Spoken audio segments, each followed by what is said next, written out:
All right, I'm going to speed it up. Um,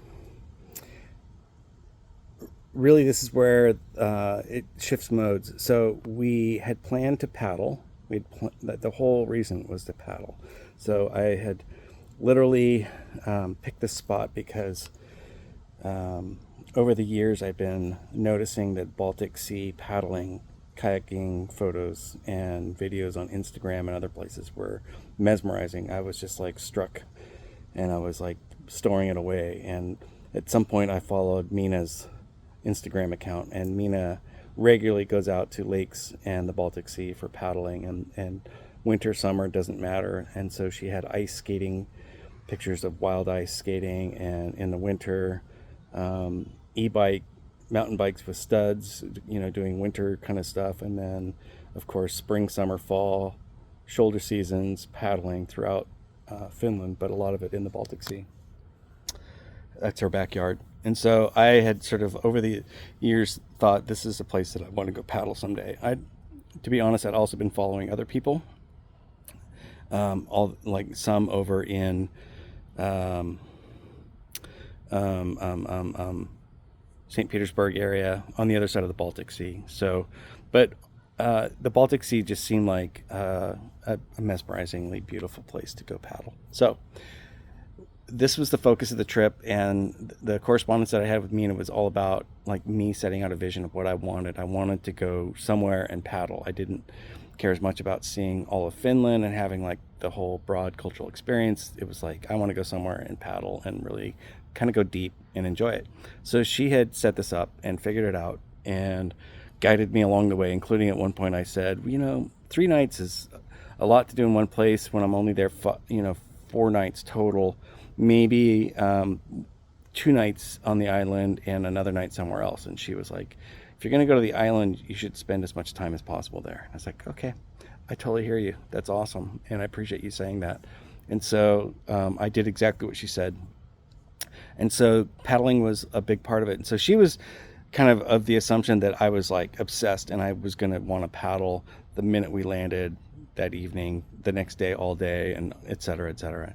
And so we kind of talked through that, and I was like, you know what, paddling is center, and I want to value it, but I'm not that obsessed with just paddling.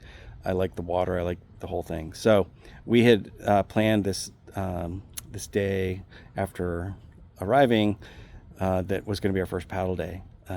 Casper provided the boats, so we had to go check them out and see what they actually were like. Um, they were pretty decent, Chinese-made plastic rotomold boats that were pretty stable and safe. The skegs or the rudders didn't work, but it was good enough weather that we didn't have to worry about that. After getting in them, they were a little beaten up by the weather and twisted a little bit. I think the one that Mina was paddling had a hard pull to the right that she was fighting with the whole time. Mine had a slight pull to the right, but it wasn't too bad. And anyway, so we figured the boats out, and we decided to go to this Usuro Island, Usuro or something like that.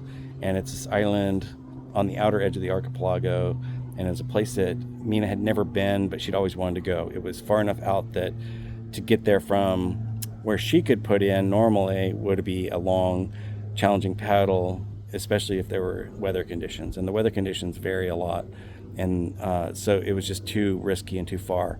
The fact that we were halfway out there, almost 5 miles away, or three at the most from where we were, it was a lot easier to figure that out. And the weather was great. So we went there, checked that off her list. It was a fascinating island too because it was on the outer edge, as I mentioned, and it was a pretty big island. And it had military installations going back to, as long as Russia and Sweden and whatever era of Finland's history. But more recently, in the 80s, an iron ore mining company had established itself there, and in the 80s, 1980s, and had decided to mine the iron ore from right offshore. And maybe you could see there's an iron beach that has like the reddish iron ore sand, and so you could see that there was a deposit there.